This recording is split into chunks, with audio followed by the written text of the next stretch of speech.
in your brain that kind of cuts off, where you don't have that ability anymore. And that's why when I talked about balancing your body and getting your midlines developed, we talked about that with young children, the importance of it, right? But that's not just important for them, it's important for adults as well. More important for adults because we didn't know about this stuff. Like we weren't really involved in that. But now we need to get our bodies so that we can be just as flexible with our right hand as our left. Like things like karate or that kind of just sports are so healthy because especially team sports, because you have to be flexible.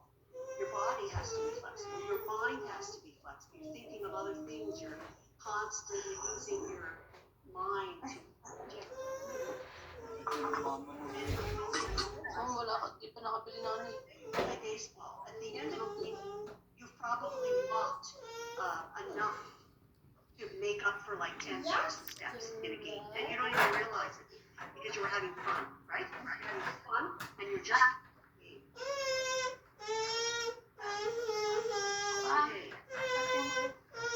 Helen, could you read, please? Yung ganito ni Mama, di ba may nakadikit doon na... Ayan.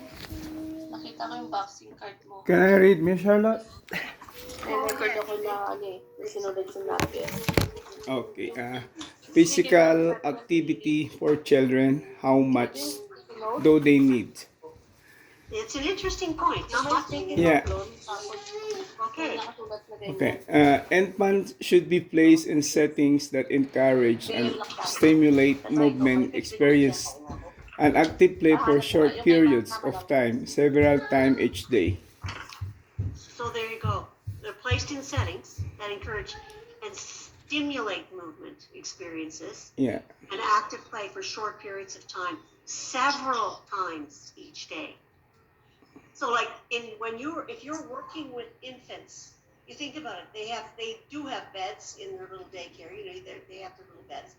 But how many of them are really getting that much movement or play? I think that if you looked at any one of those places, like wherever you work in any daycare, I think they would tell you, yeah, movement is important. They all know that.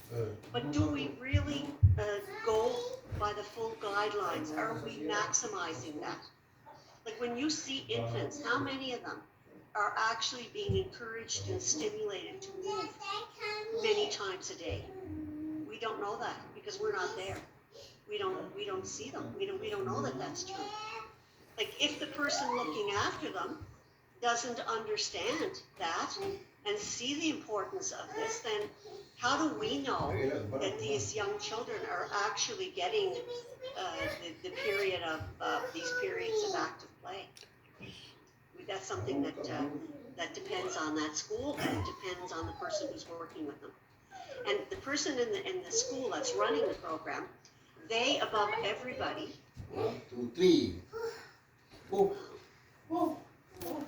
Yeah, they above everybody should know the supreme importance, and there should be guidelines in place